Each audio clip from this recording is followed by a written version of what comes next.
আসসালামু আলাইকুম। আজকে বাজারে হঠাৎ করে চলে গেলাম। রাস্তার ধারে আমাদের এলাকার একজন সম্পর্কে আসলে আমাদের মামা হয়।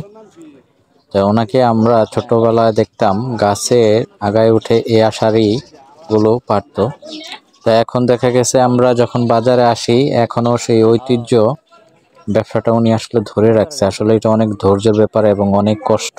এই রোদের ভিতরে আসলে বসে থেকে এইভাবে কাটা, আসলে এটা সবার পক্ষে সম্ভব না। আসলে আমরা একটা ফল কত কষ্ট করে যে খাই এবং এটা যে তৈরি করে দেয়, এটা যে কতটুকু কষ্টের, একমাত্র যে বানায় এই বিষয়টা আমাদেরকে তৈরি করে দেয় সেই জানে আসলে এটা কতটুকু কষ্ট। রাস্তার কিনারে এভাবে রোদের ভিতরে বসে একটা ফলকে সুন্দর করে কেটে দেওয়া, আসলে এটা অনেক বড় একটা পরিশ্রম এবং হাতের একটা কৌশল।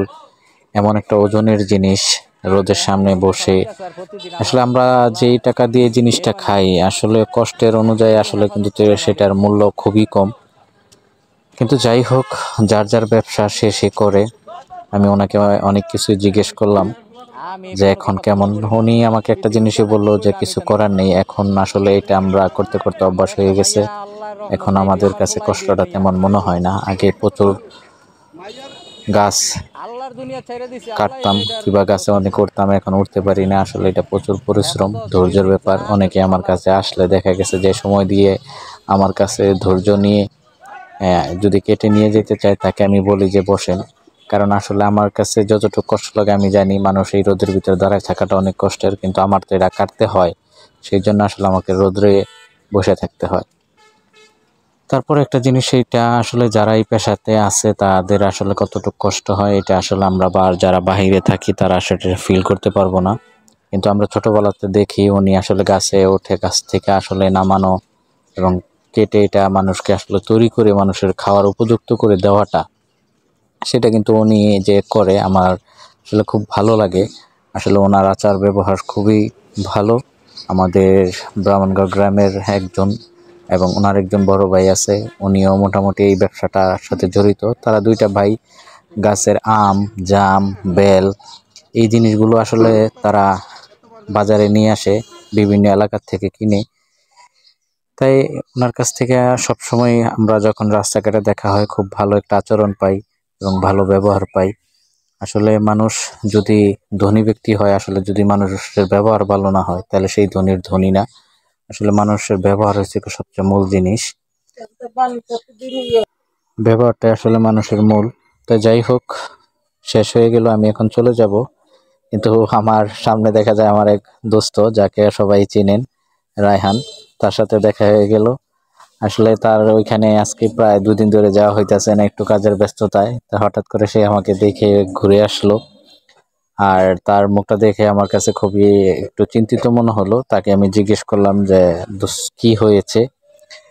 আর সবকিছুর উপরে হলো সে আমার কাছে তার পারিবারিক যাই হোক নিজস্ব যদি কোনো প্রবলেম হয় সে আমার কাছে শেয়ার করে এবং তার মুখ দেখলে আমি বুঝি কিছু একটা হয়েছে।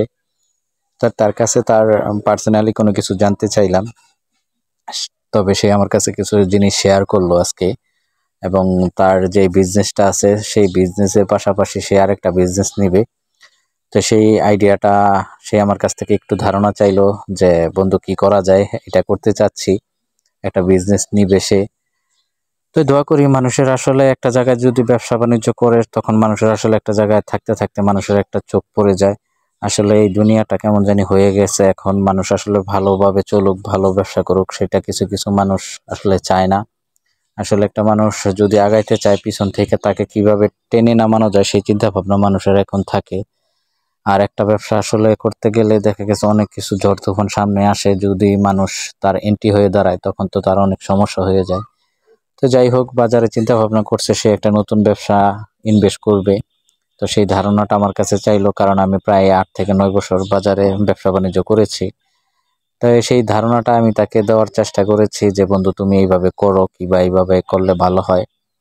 তো সেই ধারণা থেকে সে আমার কাছে একটা জিনিস শেয়ার করলো আর কি। তো যাই হোক, রাস্তায় দাঁড়িয়ে রোদের ভিতরে তাকে আমি বেশি একটা কষ্ট দিতে চাই নাই। তো তাকে আমি বললাম যাই কিছু করো না করো বন্ধু একটু চিন্তা ভাবনা করে করো, কারণ বর্তমানের দেশের পরিস্থিতি ব্যবসা বাণিজ্য করবা যাই হোক খুবই খারাপ। কারণ একটা ব্যবসা থাকতে আর একটা ব্যবসা যখন মনোযোগ দেয় তখন সেই ব্যবসাটার প্রতি একটু মানুষের অন্যরকম হয়ে যায়।